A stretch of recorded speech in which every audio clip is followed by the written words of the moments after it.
Salut tout le monde, j'espère que vous allez bien. On se retrouve, et oui, pour le 200e épisode d'AEW Dynamite. Alors oui, juste pour information, il devait y avoir un débriefing hier sur WWE NXT, malheureusement. Alors d'ailleurs, c'est l'ironie de la chose, hein. Le show était certainement le meilleur que j'ai vu de la WWE depuis très longtemps. Et manque de peau, j'ai pas pu vous le débriefer. Alors, si vous avez vraiment envie de vous le savourer, je vous le dis, allez y faire un tour. Franchement, le show est cool. Franchement, le show est cool. J'ai pas le temps de vous faire un débriefing complet de tout ce qui va se passer parce que là, on est sur AEW Dynamite 200e épisode. Mais en tout cas, le show est cool. D'ailleurs, juste pour la petite aparté, dites-moi en commentaire quel a été votre moment à Dynamite. Qu'est-ce qui a fait que ce show, soit vous l'avez découvert, qu'est-ce qui a fait que vous l'avez découvert? Alors, est-ce que vous étiez fan de catch avant? Est-ce que vous l'avez découvert? Ce serait intéressant de savoir si vous n'étiez pas des fans de catch. Ça serait très rigolo. Et surtout, bien évidemment, quel est votre meilleur moment au sein de cette fédération? Vous avez forcément un moment qui pourrait être donné. Mais en tout cas, on va bien sûr parler de tout ça. On va bien sûr parler de tout ce qui s'est passé durant cet épisode. C'est l'heure, voilà, du débriefing de AEW Dynamite. Putain, 200e épisode déjà. Et oui, c'est vrai que c'est assez fou, c'est assez incroyable d'imaginer ça. En tout cas, on a commencé avec le tag team match, pardon, entre Chris Jericho et Konosuke Takeshita, qui faisait face donc à Daniel Garcia et à Sammy Guevara. Euh, on va dire que le match était cool. Franchement, encore une fois, je le répète plusieurs fois, on est face à une équipe, enfin, on est face à une fédération qui maîtrise le tag team, le match par équipe. Celui qui me dit que la AEW n'est pas capable de faire des matchs par équipe, je lui dis ouvre tes yeux. Ce qu'ils ont fait aujourd'hui, encore une fois, ce match par équipe, est la preuve, encore une nouvelle fois, de ce qui s'est passé. Il y a eu de la qualité, il y a eu de la quantité, il y a eu plein de petites choses avec des rebondissements dans tous les sens. Le final, eh ben, il te donne l'épisode prochain, avec finalement, parce qu'il ne faut pas oublier que, en fait, pour vous expliquer, donc à la fin du combat, il y a Daniel Garcia qui va porter donc le sharpshooter sur Chris Jericho, et Takeshita à ce moment-là distrait l'arbitre, et Don Callis qui se trouve à l'extérieur du ring prend une batte de baseball et frappe Daniel Garcia. Chris Jericho, il sait pas trop quoi faire, et il finit finalement par faire le compte de 3 sur Garcia. Il est assez dégoûté, hein, on voit qu'il n'est pas très très heureux entre guillemets, mais dans cette histoire, si je peux me permettre, c'est intéressant parce que finalement, ça met une storyline la semaine prochaine. Mais en tout cas, moi, ça, je peux être très sûr. Le show, en tout cas, le match par équipe était très bon. Et le final nous donne ce qui va se passer la semaine prochaine. A priori, d'abord, on le sait, il va y avoir une réunion avec la Jericho Appreciation Society. Et là, va y avoir une discussion parce que Matt Menard l'a dit. Il va falloir une discussion. Et qu'est-ce qui va se passer? Parce que là, la JAS, Jericho Appreciation Society, signifie tout simplement que là, Chris Jericho va devoir décider de ce qui va se passer. Don Callis a fait quelque chose. Il y a une entente entre Don Callis et Chris Jericho qui est en train de se fusionner. Alors certes, Don Callis est plus du côté de Takeshita, pardon, mais il va falloir décider de ça. Et là, ça va être très intéressant de voir ça. Voilà. Juste après, on a eu donc Jack Perry qui est venu avec bien sûr le FTW Champion. Il a dit voilà qu'il donnait une semaine à Jerry Lynn, ancien lutteur de la ECW, pour pouvoir se préparer, puisqu'il va prendre une raclée. Jerry Lynn, il a dit écoute, moi qui dirige le show, moi j'aurais aimé être un exemple pour toi, mais bon, a priori, bon, tu m'as l'air d'être un grand enfant. Et à ce moment-là, il décide de faire appel à quelqu'un. Ça avait été un petit peu murmuré sur les réseaux sociaux. Rob Van Dam. Alors Rob Van Dam, on va en parler après, hein, vous inquiétez pas. Il vient sur le ring, il fait un face-à-face, et par la suite, bien évidemment, Jack Perry finit. Alors Jack Perry laissait un coup de chaise à un moment donné, mais à la fin, ça ne marche pas, et les deux lutteurs décident de se séparer. A priori, la semaine prochaine, RVD fera donc face à Jack Perry. Alors Jack Perry va gagner, hein, vous inquiétez pas pour ça, parce que j'ai vu Rob Van Dam. Alors encore une fois, on peut dire ce qu'on veut sur RVD, hein, c'est un grand lutteur, moi j'ai beaucoup de respect pour le monsieur, et honnêtement, voilà. Sauf que, vous savez, on reproche beaucoup à la WWE de ramener des anciens. Ah, on peut voir avec Trish Stratus, on peut voir avec d'autres lutteurs. Et vous savez, ce qui est drôle, C'est la perception de ce que l'on dit, de ce qui va se passer. En Van Damme, aujourd'hui, il a 52 ans. Pour vous donner un ordre d'idée, c'est quasiment l'âge de l'Undertaker. Bon, même, je crois qu'il a le même âge que l'Undertaker. On l'a vu arriver, on peut pas dire qu'il a fait quelque chose de dingue. Orvidi, aujourd'hui, on va dire les choses, n'a fait quasiment pas de grands matchs. Certes, il était à Impact, mais on va dire la vérité, il a fait donc, depuis 2020, il ne fait que lutter épisodiquement. Il a été intronisé dans le Hall of Fame de la WWE le 6 avril 2021, mais je vais être très honnête avec vous, outre ses qualités qui sont indéniables, la réalité c'est que Rob Van Damme, aujourd'hui, n'est plus l'ombre que de lui-même.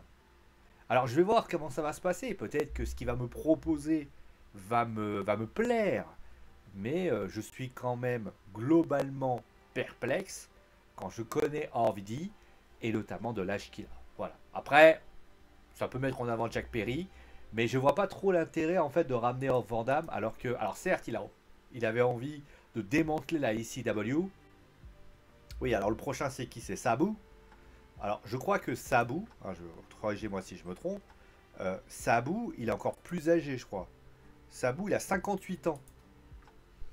Moi en fait le truc de retourner sur la nostalgie avec le Sandman, Sabu, avec d'autres lutteurs de la mythique ECW, moi je pars du principe ça n'a pas d'intérêt. Jack Perry, il a affronté Hook. Il aurait dû. En fait, d'ailleurs, je reviens sur quelque chose qui avait été dit dans les réseaux sociaux. Ils avaient dit ouais, comme ça, il sera le Legend Killer de la AEW. Ouais, enfin, je veux pas dire. Mais déjà, il ne prend pas le chemin. Parce que moi, je suis désolé. Hein, c'est le FTW. Alors, certes, le FTW Champion est un peu un truc qui est un peu lié, je crois, à la ECW, si je ne m'abuse. Enfin, c'est un lieu à côté un peu extreme. Mais c'est vrai que c'est quelque chose voilà, qu'il va falloir un petit peu réfléchir. Voilà. Après, il y a eu un Freeway Enigos match avec Trent Beretta, Penta El Zero Medio et John Moxley. Victoire de Trent Beretta, hein, avec notamment un running knee et voilà. Trent repousse et couvre. Ah oui, voilà. Il fait notamment un coup à. Ah voilà, je ne comprenais pas trop. En fait, moi, j'essaie bien de me faire revenir un peu. Voilà. Trent qui repousse Moxley avec un running knee qui couvre Penta. Le match était giga dingos avec notamment un. En fait, on avait trois styles qui se mélangeaient parfaitement. On avait John qui était la côté un peu extreme. El0 Mierdo, Penta El0 Mierdo qui était Penta, on va dire Penta, qui était vraiment le côté un peu à flyer avec un côté un peu très technique, qui est un peu le côté mexicain. Et Trent Beretta qui était un petit peu le côté qui avait notamment cette technique avec, mais après c'est vrai qu'ils ont mis le côté extreme vraiment mis en avant et au final ça s'est vu et moi j'ai trouvé que c'était très sympa. Après bon, la BCC va sans doute continuer avec Orange Cassidy, enfin l'Orange Cassidy et les Best Friends, ça va ce qui va se passer. Donc après a priori à Rampage il y aura un parking lot fight, pourquoi pas, sachant que un parking lot fight ça veut dire que le match, enfin il y a à Rampage il devrait y avoir très peu de matchs puisque un parking lot match, ça dure à peu près une trentaine de minutes. Donc voilà. Bon, après, on a eu MJF. Alors, MJF qui est donc venu sur le ring. Et MJF, c'est drôle. C'est drôle de le voir parce que là, je m'attendais peut-être à ce qu'il redevienne heel. Et c'est pas du tout ce qui s'est passé. C'est vrai que le 200e épisode aurait pu marquer le coup. Et là, il lui dit, voilà, moi, en fait, il raconte un peu son passé. Il dit voilà, qu'il a été abusé, il dit qu'il a été intimidé, il a été battu. Il dit voilà, il parle notamment du fait qu'il était, voilà, il avait une origine, je sais pas si je peux le dire sur YouTube, je préfère faire attention. Et au final, il explique pourquoi il était toujours un peu méchant en réalité. Et là, il dit moi, j'ai réalisé que mon comportement n'allait pas en adéquation avec ce qui se passait.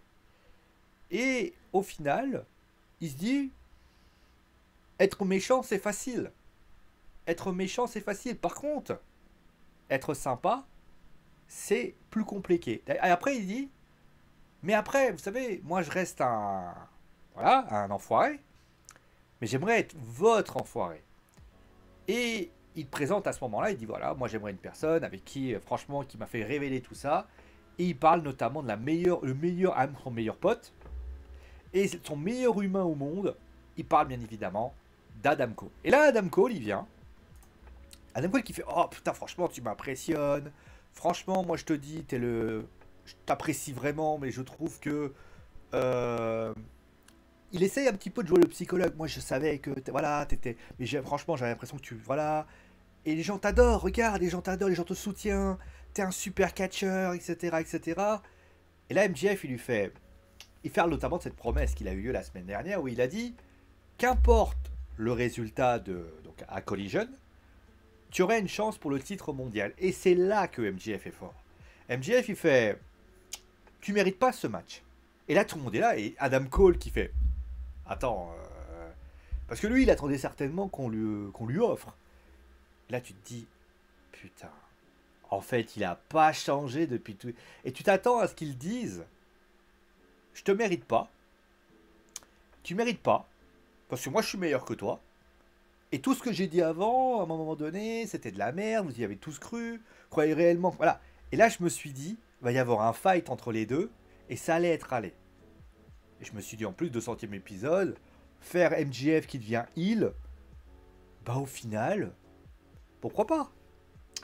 Et c'est là qu'il est fort, MJF. J'ai toujours dit que Maxwell Jacob Friedman, je sais pas ce qu'il va faire, j'espère du fond du cœur qu'il fera une énorme carrière. Parce que ce mec-là, c'est du pur, c'est doré ce qu'il a. Techniquement, il est bon. Et le mix skill est au-delà de l'exceptionnel. Ce qu'il fait avec un micro, j'ai jamais. Enfin, gens vont me dire, ouais, ils vont me parler du Miz, ils vont me parler de Shawn Michaels, ils vont me parler de Triple H. Mais lui, on a l'impression qu'il est né avec un micro. Le mec est à l'aise dans l'oral, j'ai jamais vu ça de ma vie. Il te fait un acting de fou. Là, il a réussi quand même de passer de. On va dire que. Il a quand même réussi à me faire douter. Parce que le mec avant, il me fait ça, je me dis. Putain. On dit ça, il faut d'arrêter, je suis comme ça en train de travailler. Et il se passe que je suis comme ça. Et là, je tourne la tête, je fais. C'est sérieux là je vous jure, c'est vrai. Parce que dans ma tête, je me suis dit. Non, il n'a pas changé en fait. Enfin, ça a été l'étonnement et la non-surprise à la fois.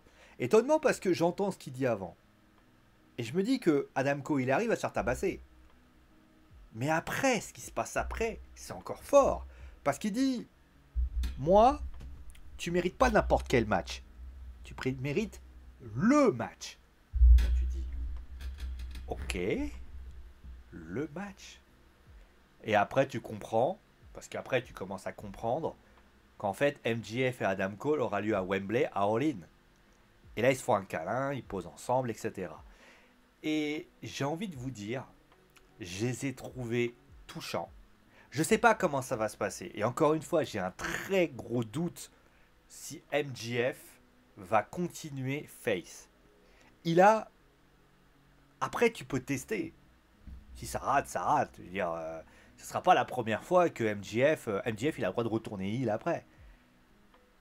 Et surtout, en plus, tout ça, ça lui permettrait notamment, en tant que face, d'avoir s'ouvrir un nouveau palette de personnes qui permettrait de développer quelque chose. Et c'est vrai que ça, clairement, ça serait une super idée. Il a fait tous les faces de la compagnie. On peut citer, hein, il y avait CM Punk, bon, si CM Punk aujourd'hui, voilà. John Moxley, il l'a fait. Il a affronté Cody Rhodes, bon, il est parti. Il a affronté, il y avait Adam Cole, il y avait Bryan Danielson. Tout ça, là, maintenant, ils sont partis heel. Et c'est vrai que là, il y a quand même cette hypothétique avec Chris Jericho. On a l'impression que Chris Jericho, il tourne un peu bizarre. Mais Adam Cole, il est face. Après, je suis d'accord avec vous sur une chose. Il va falloir faire un équilibre des saveurs. C'est-à-dire que aujourd'hui, la BCC est heel, en clan. Mais si Bryan Danielson, il revient en tant que heel, le problème, il est réglé. Puisque a priori, à All In, il devrait y avoir quelque chose. Moi, je pars du principe que si tu arrives à trouver un bon top heel, MJF peut tenter face. Tentons notre chance. Si on voit que ça marche pas, bah on refait heel. De toute façon, MJF, c'est tellement un... Voilà, mais... Tu vois, le discours qu'il m'a donné m'a fait douter de ce qui va se passer par la suite. Je me dis toujours qu'il va être heel. Il va refaire un heel, turn. Mais je me dis, non, il le fera pas. Il le fera pas, j'ai tout ce qu'il a dit. Mais, tout est possible. Voilà. Après, j'attends de voir ce qui va se passer pour les prochaines semaines, parce qu'on sait tous que si les deux décident de se la faire gnangnan, ça va être un peu compliqué. Voilà. Après cela, on a eu donc The Elite qui faisait face donc à Jeff Jarrett, Jay Lethal et Sam Tanjin. C'est The Elite qui a gagné. Alors, The Elite qui a d'ailleurs annoncé, d'ailleurs, rappelez-vous, ils ont prolongé avec la AEW, comme Kip Sabian d'ailleurs, pour information. Le match était très bien. Le match était super, super, super. Franchement, il y avait de la qualité, il y avait du potentiel, il y avait tout ce qu'il fallait. Et honnêtement, le match était très bon et de très très bonne qualité. Après cela, on a eu le ROH World Tag Team Championship avec Aussie Open qui faisait face à El Hero des Vikingo et Commander. Je vais vous dire la vérité. De toute façon, tag team quoi. Vous dire la vérité, vous prenez le premier match, tout ce que j'ai dit, vous prenez ce match-là, c'est la même chose. Les mecs sont capables de vous donner des... Mais je pense que si je devais choisir des matchs qui m'ont fait rêver à la AEW, il y aurait des tag teams en fait.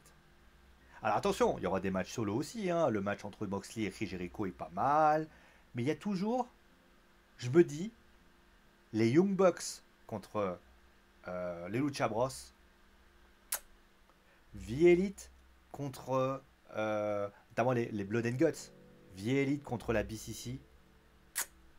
À chaque fois tu les mets, il y a des gens qui sont ensemble, tu te dis ça va être un match de dingue. Bon après c'était à Collision, mais les FTR, ils ont, et je pense, encore une fois, je reviendrai après avec Kakushida contre Tony Storm, vous inquiétez pas après.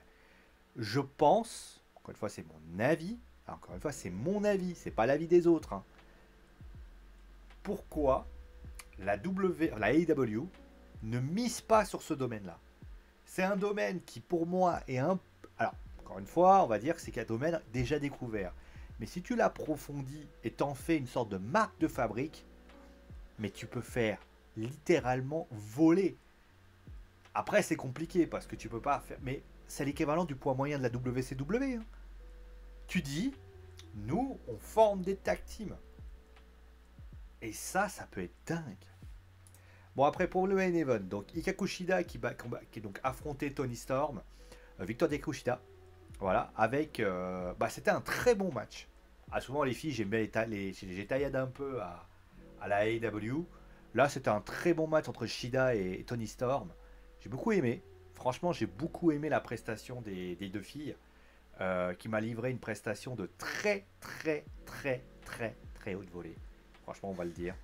Avec des interventions, avec Ikakushida qui nous a fait... À un moment donné, à un moment donné, il y a la peinture sur le visage avec le Storm Zero, je me dis, c'est fini. Mais t'as Ikakushida qui se relève dans ne sait quelle planète. Et là, Tony Storm qui essaie de faire le finisher, qui se fait renverser en compte de 3, etc. J'ai peut-être un bémol. C'est la finale. C'est-à-dire que t'as quand même le roll-up qui a lieu. Mais à un moment donné, tu te dis, à ce moment-là, il va faire le roll-up.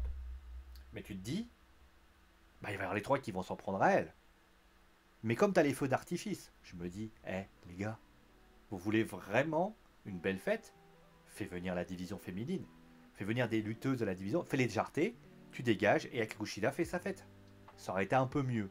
Ah oui, d'ailleurs, juste petit aparté après par rapport à ça. Je voulais juste préciser un dernier point sur l'après, mais on reviendra après. Pour moi, le match était très très bon et le match s'est terminé par rapport à ça. J'en profite pour donner un peu une critique à la AEW. C'est la critique que pour moi je vais balancer dans ce show. Alors, je sais qu'on va me dire, on va peut-être me traiter de ce que vous voulez. Ça n'est pas le final que je voulais. Ce n'est pas le final que je voulais. Je suis désolé, ce n'est pas le final que je voulais. Alors pourquoi je considère que ce final n'est pas bon? Ce n'est pas une critique. C'est simplement que je considère que ce final n'est pas ce que je voulais. Pourquoi?